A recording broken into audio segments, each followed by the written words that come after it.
Assalamualaikum warahmatullahi wabarakatuh. Waalaikumsalam warahmatullahi wabarakatuh. Perkenalkan, nama saya Diki Himawan dari STIE Perbana Surabaya. Di sini saya akan melakukan sosialisasi tentang COVID-19 atau Coronavirus Disease. Baik, boleh diperkenalkan diri masing-masing. Ya, sama saya Anis. Saya Rizal. Saya Tu Yulianti.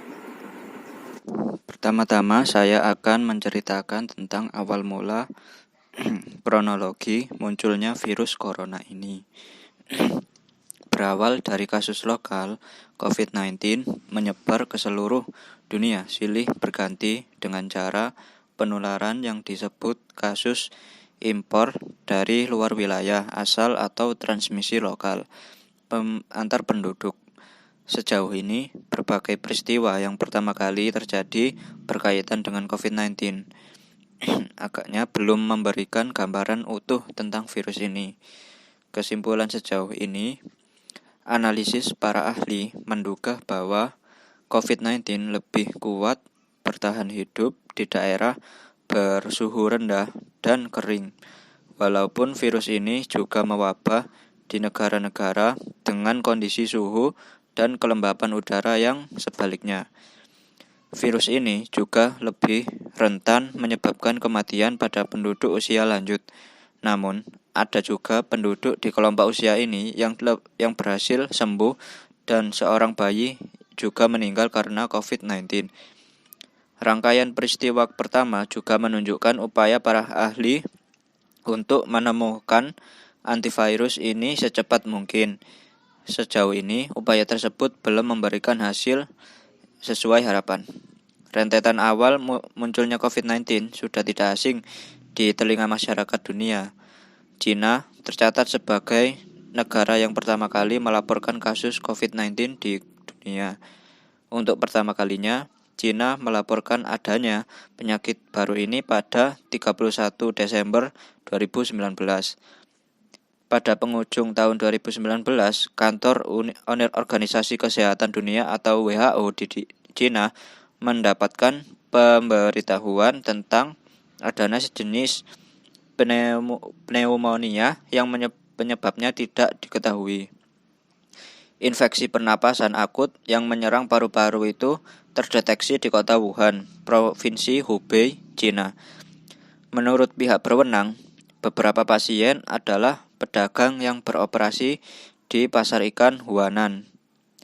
Seiring waktu, penelusuran menyebutkan kasus COVID-19 sudah muncul sebelumnya. Merujuk pada laporan WHO ke-37 tentang situasi COVID-19 pada tanggal 26 Februari 2020, kasus COVID-19 pertama yang dikonfirmasi di Cina adalah pada 8 Desember. Hanya saja, informasi tersebut juga bergantung pada inisiatif negara-negara yang memberikan informasi penyakit kepada Badan Kesehatan Global tersebut. Adapun sebuah laporan yang diterbitkan dalam laman jurnal medis The Lancet oleh dokter Cina dari Rumah Sakit Jinyintan di Wuhan yang merawat beberapa pasien yang paling awal menyebutkan tanggal infeksi pertama yang diketahui pada 1 Desember 2019. Informasi awal mula munculnya COVID-19 masih terus berjalan ke belakang. Pada 16 Desember, dokter di Rumah Sakit Pusat Wuhan mengirim sampel dari pasien lain dengan demam persisten untuk pengujian laboratorium. Hasil-hasil itu menunjukkan virus menyerupai sindrom pernapasan akut parah atau Severe Acute Respiratory Syndrome atau SARS. Kemudian pada 30 Desember 2019, Ivan, dokter yang juga kepala Departemen Ruang Gawat Darurat rumah sakit tersebut, mengunggah gambar laporan laboratorium di media sosial Tiongkok. Gambar itu diposting ulang dan diedarkan oleh dokter lain, Li Wenliang. Kemudian mereka ditegur polisi setempat karena dianggap menyebarkan desas-desus.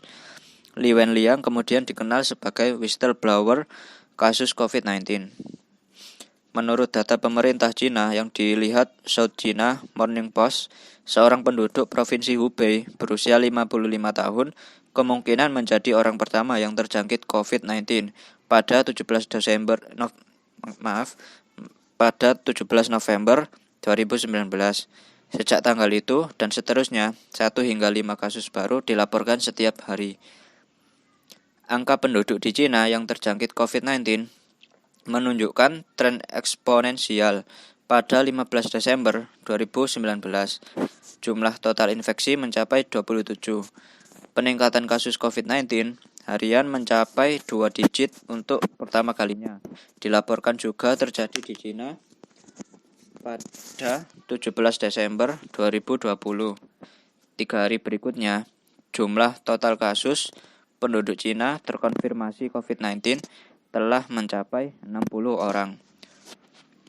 Pada tanggal 3 April 2020, kasus COVID-19 tembus 1 juta, tersebar di sejumlah negara.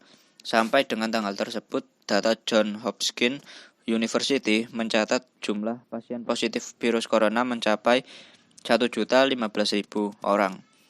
Angka total kematian 53.000 orang dan 210.500 orang yang terpapar COVID-19 berhasil sembuh.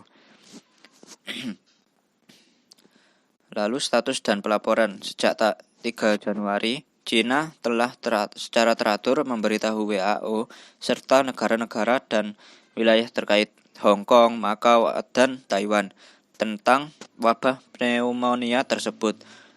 Perkembangan dan pelaporan secara teratur menjadi perhatian WHO. Akhirnya, Lembaga Kesehatan Dunia tersebut mengumumkan darurat kesehatan masyarakat global pada 30 Januari 2020. Beberapa waktu kemudian, tepatnya 11 Februari 2020, WHO mengumumkan virus baru ini disebut COVID-19. Kemudian, saya akan menceritakan kronologi penyebaran virus corona ini di luar Cina. Kasus COVID-19 pertama di luar Cina dilaporkan di Thailand pada 13 Januari 2020. Masih di benua Asia, pada 29 Januari 2020, COVID-19 mencapai Timur Tengah untuk pertama kalinya saat jumlah kasus COVID-19 bertambah dan menyebar ke lebih banyak negara.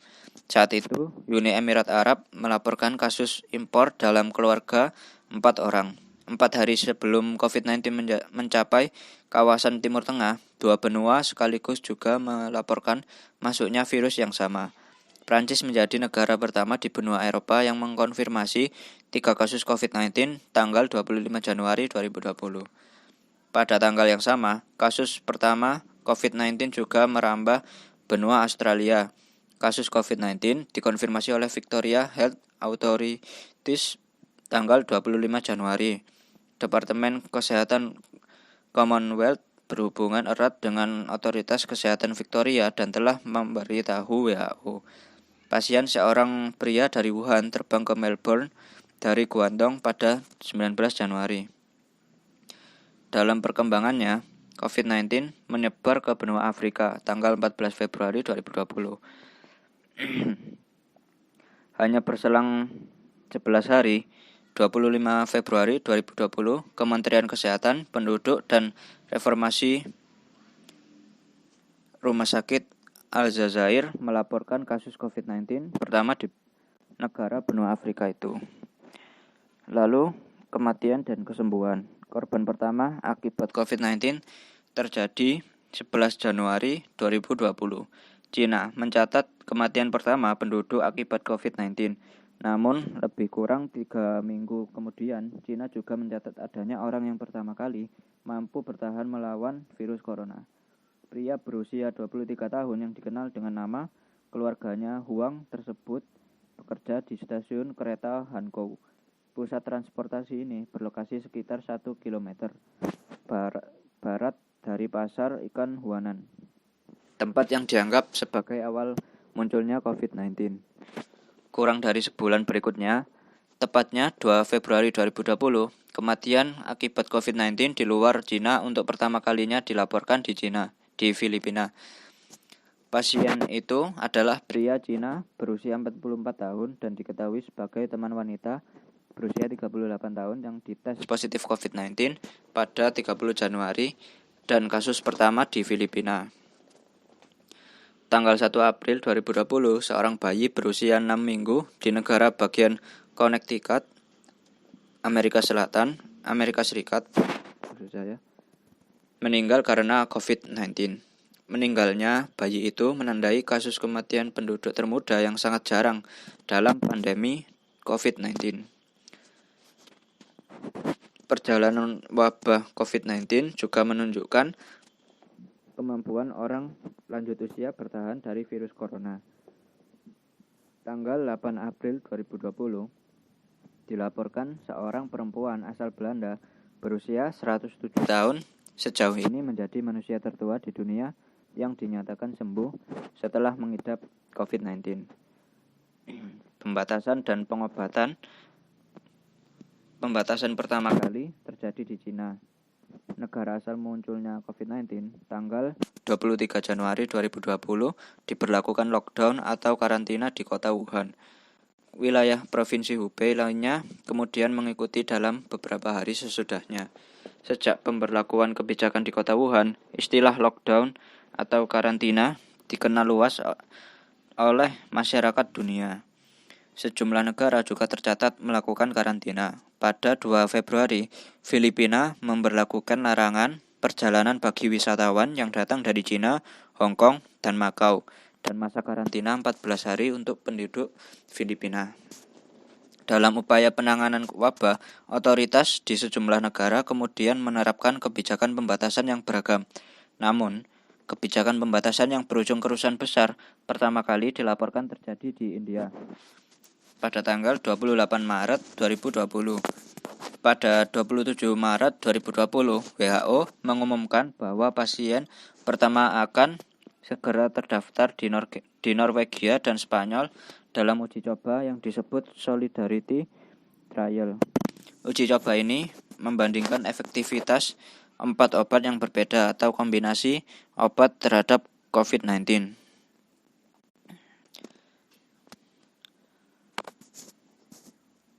Pada 19 Maret, Cina mengumumkan untuk pertama kalinya tidak ada lagi korban meninggal akibat COVID-19. Sejak kasus ini mulai rutin dikabarkan dari Cina pada Januari lalu.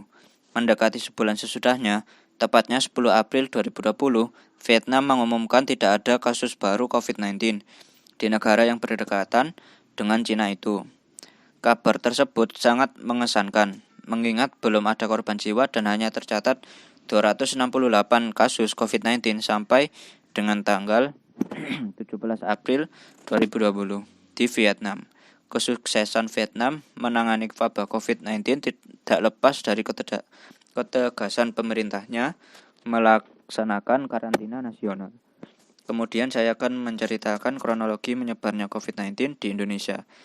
Pertama-tama, Presiden Joko Widodo mengumumkan secara resmi kasus pertama COVID-19 di Indonesia di Istana Negara tanggal 2 Maret 2020. 2 warga negara Indonesia yang positif COVID-19 tersebut mengadakan kontak dengan warga negara Jepang yang datang ke Indonesia. Pada 11 Maret 2020, untuk pertama kalinya, warga negara Indonesia meninggal akibat COVID-19. Korban yang meninggal di Solo adalah seorang laki-laki berusia 59 tahun. Diketahui sebelumnya menghadiri seminar di Kota Bogor, Jawa Barat pada tanggal 25 sampai 28 Februari 2020. Di minggu yang sama, pasien 01 dan 03 dinyatakan sembuh. Kedua pasien yang resmi dinyatakan sembuh dan boleh meninggalkan rumah sakit pada 13 Maret 2020. Itu adalah kesembuhan pertama kali pengidap COVID-19 di Indonesia. Pasien 2 yang berusia lanjut, yakni 64 tahun, juga berhasil mengatasi COVID-19. Sebulan lebih sesudah masuknya COVID-19 ke Indonesia, untuk pertama kalinya tercatat angka kesembuhan pengidap COVID-19 lebih besar dari jumlah penduduk yang meninggal karena virus tersebut.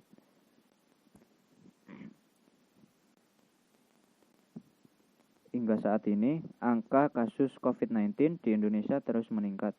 Pada bulan pertama sejak dinyatakan resmi muncul jumlah kasus pengidap virus corona di Indonesia mencapai di atas 5.500 kasus. Dan untuk saat ini, atau kurang lebih 5 bulan sejak kasus pertama COVID-19 di Indonesia, jumlah kasus mencapai kurang lebih 120.000 kasus yang terkonfirmasi. Sekitar 38.000 orang dalam perawatan atau sekitar 31% dari jumlah terkonfirmasi Lalu untuk jumlah yang sembuh yaitu sekitar 77.000 orang atau 64% dari jumlah terkonfirmasi. Dan juga angka kematian mencapai sekitar 5.000 orang atau 5% dari jumlah kasus yang terkonfirmasi. Lalu saya akan membahas tentang lockdown.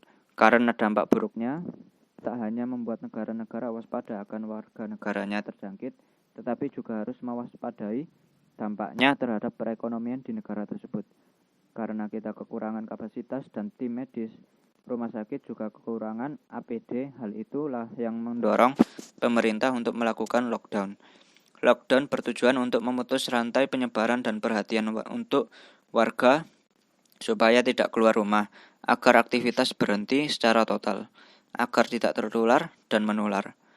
Hal tersebut berhasil dilakukan atau diterapkan di Cina dan di Vietnam. Dan memang terbukti karena bisa dibilang lockdown adalah cara yang paling efektif. Selanjutnya, saya akan membahas tentang resesi. Sepekan terakhir, berseliweran kata resesi. Hal ini dipicu negara tetangga yang jaraknya hanya beberapa kilometer dari Indonesia mengalami resesi. Memang, sejak virus corona menyerang dunia ini, kata resesi seringkali disebut dan sering membuat cemas semua orang. Resesi sendiri merupakan penurunan aktivitas ekonomi secara signifikan dan berlangsung setidaknya dalam 2 kuartal beruntun. Suatu negara dikatakan mengalami resesi jika produk domestik bruto atau PDB mengalami kontraksi atau minus dalam 2 kuartal beruntun secara tahunan atau year on year.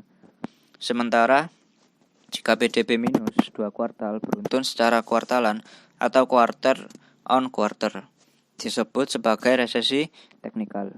Ada 6 indikator yang menandakan bahwa suatu negara itu resesi, yaitu yang pertama, penurunan produk domestik bruto selama 2 kuartal berturut-turut.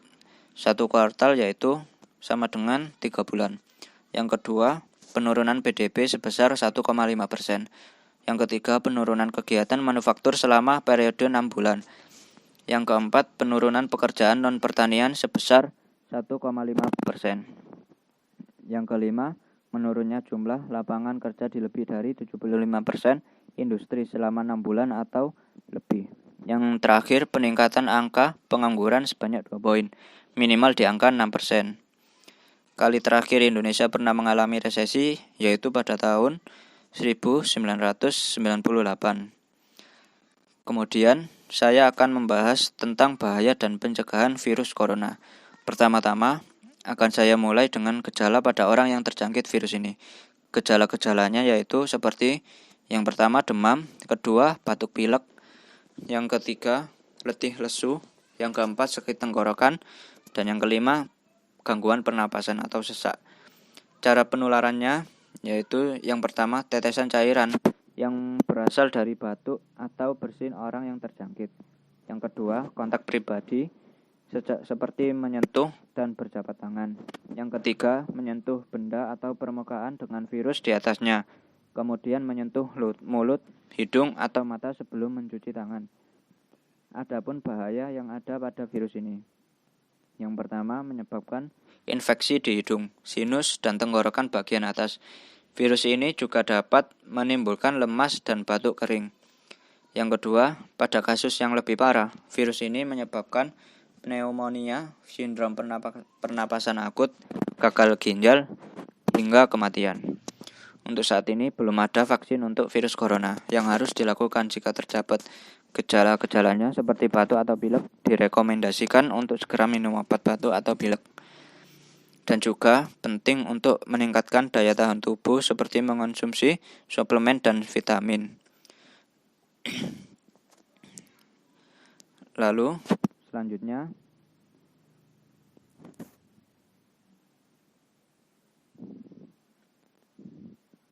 saya akan membahas tentang kelompok beresiko yang perlu dipantau.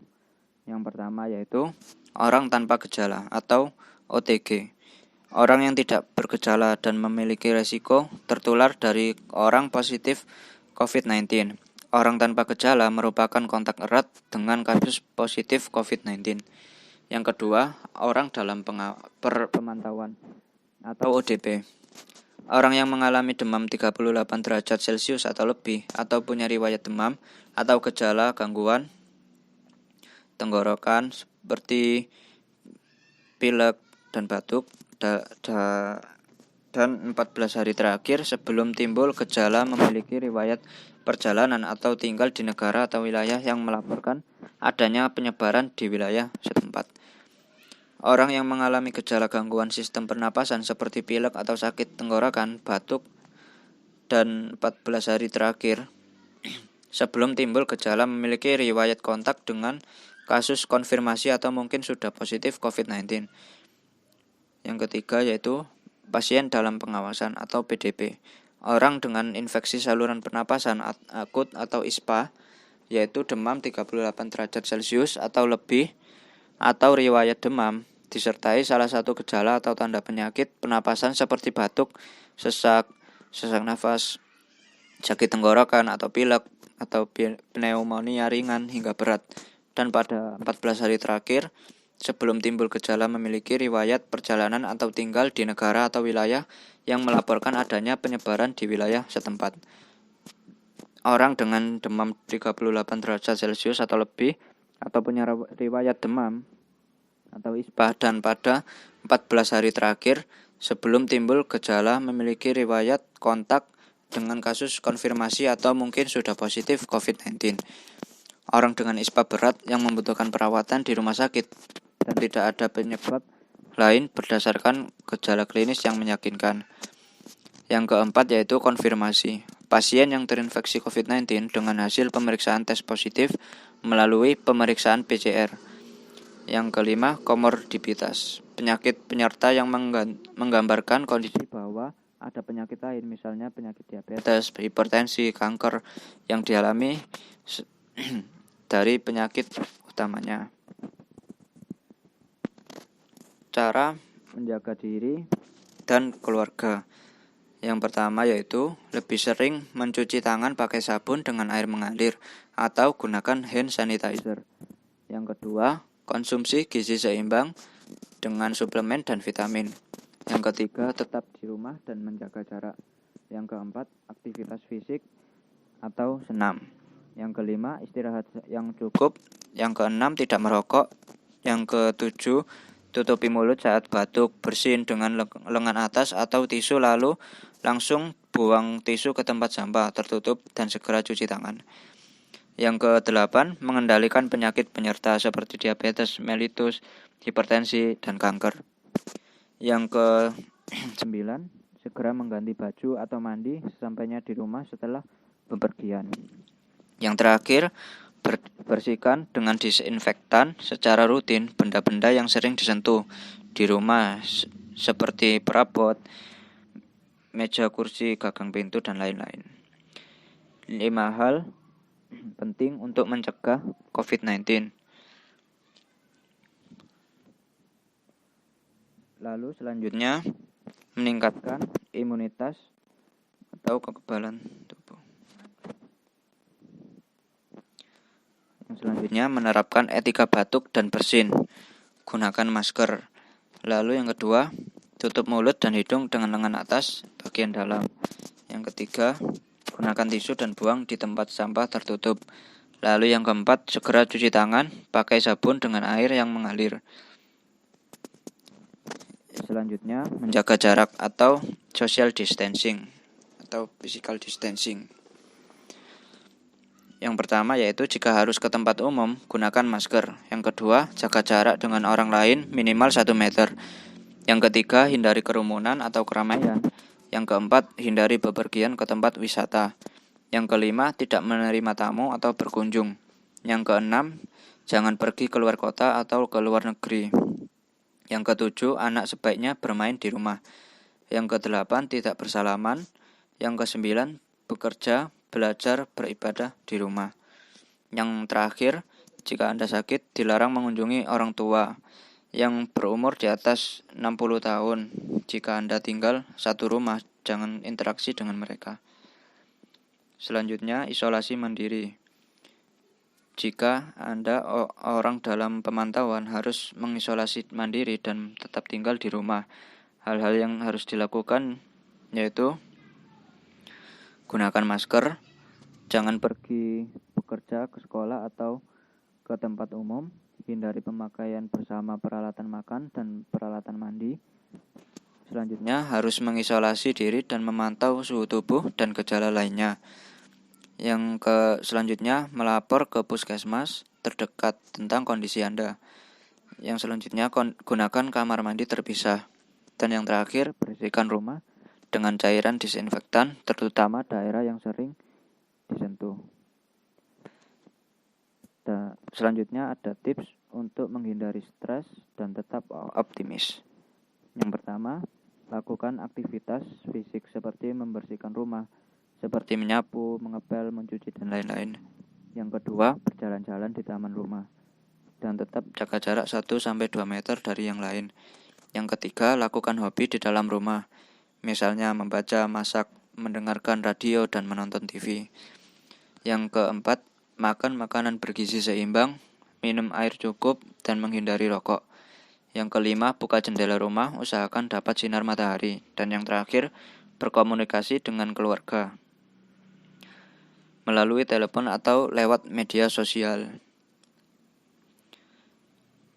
Pencegahan COVID-19 di transportasi publik. Yang pertama, bersihkan kendaraan menggunakan disinfektan khususnya pada bagian yang sering disentuh. Yang kedua, bila kondisi tidak sehat, jangan mengemudikan kendaraan, segera periksa ke fasilitas kesehatan. Perilaku hidup bersih dan sehat yang dapat diterapkan yaitu seperti mencuci tangan menggunakan air dan sabun. Yang kedua, membuang sampah di tempat sampah. Yang ketiga, tidak merokok dan mengonsumsi nabza. Yang keempat, tidak meludah di sembarang tempat. Yang kelima, hindari menyentuh area wajah yang tidak perlu. Lalu, pencegahan COVID-19 di institusi pendidikan. Yang pertama, berkoordinasi dengan dinas kesehatan setempat. Yang kedua, menghimbau warga sekolah yang sakit untuk mengisolasi diri di rumah. Yang ketiga, kegiatan belajar melalui online. Yang keempat, memberi tugas secara online. Lalu, peran RT RW dalam mencegah COVID-19. Yang pertama, berkoordinasi dengan dinas kesehatan setempat. Yang kedua, memantau masyarakat untuk jaga jarak, tidak kontak fisik dan berkerumun. Yang ketiga, menghimbau warga agar tetap di rumah. Yang keempat, menggalang donasi untuk mendukung keluarga yang isolasi mandiri. Yang terakhir, mengajak masyarakat untuk lakukan giat bersih. Lalu, selanjutnya yaitu peran organisasi masyarakat dalam mencegah COVID-19. Yang pertama, mengedukasi dan menyediakan media informasi yang dibutuhkan masyarakat. Yang kedua, mengajak masyarakat agar ikut berperan aktif. Yang ketiga, ikut mendukung atau memantau masyarakat melaksanakan himbauan atau anjuran pemerintah. Yang keempat, mendorong para tokoh masyarakat untuk gerakan aksi bersih lingkungan dengan tetap menjaga jarak. Yang terakhir, menggalang donasi untuk membantu masyarakat yang isolasi mandiri. Lalu, yang selanjutnya saya akan menjelaskan tentang pelaksanaan rapid test. Rapid test yaitu pemeriksaan antibodi sebagai deteksi awal untuk mengetahui. Terima kasih, itu saja penjelasan dari saya. Sekian, wassalamualaikum warahmatullahi wabarakatuh. Baik, saya akan mempraktekkan cara cuci tangan yang benar.